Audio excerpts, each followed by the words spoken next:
Alors je me trouve actuellement dans le puits du château de Thouars, donc sur la commune de Talence. Puits que nous avions préalablement curé, nettoyé, pour y découvrir à son fond un forage. Donc ce puits fait une vingtaine de mètres de profondeur et à peu près 1,80 m de diamètre. Donc nous avons procédé à la rénovation d'une partie de sa façade sur une hauteur à peu près de 4 mètres. Voilà, alors c'est pas évident en vidéo.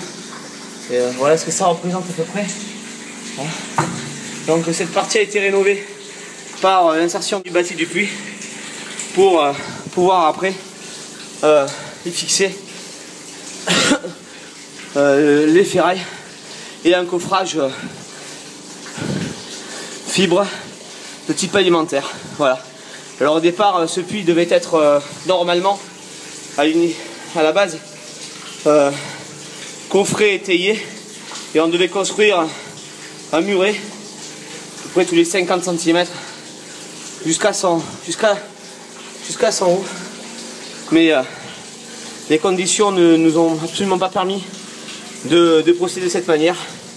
Donc nous avons changé notre manière d'opérer.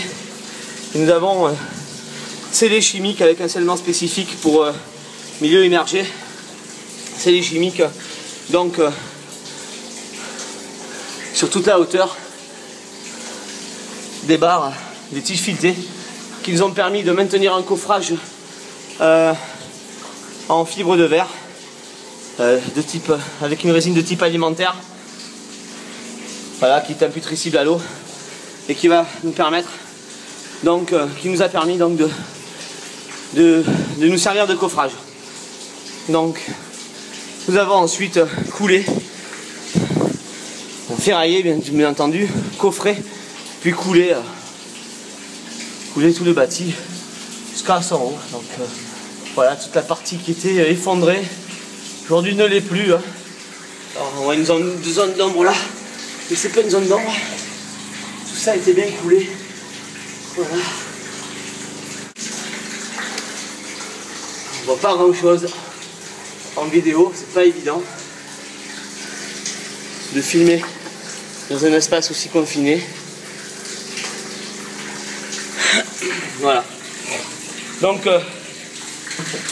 nous pourrons constater ici une petite source d'eau qui est la cause de cet éboulement, hein, sur une si haute hauteur. En fait, qu'est-ce qui s'est passé? L'eau, lors de son passage, crée une forme d'érosion sur le calcaire.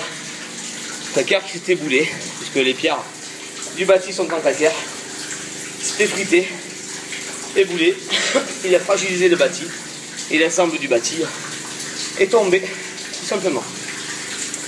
Donc cette source d'eau, nous l'avons récupérée depuis sa source, à l'arrière du bâti, donc dans le calcaire naturel, pour l'acheminer ici, avec un tube en PE132, et enfin, la laisser s'échouer, donc dans le puits, mais sans qu'elle puisse avoir un contact quelconque avec la pierre, de façon à éviter une nouvelle érosion, un nouvel éboulement.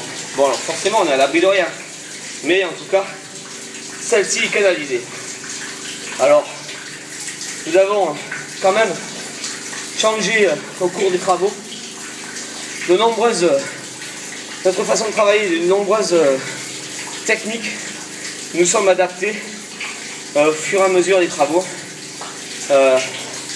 car le milieu était particulièrement hostile, voire même très dangereux à certains moments. Donc il a été plus long pour nous de sécuriser le site que de faire les travaux en fait.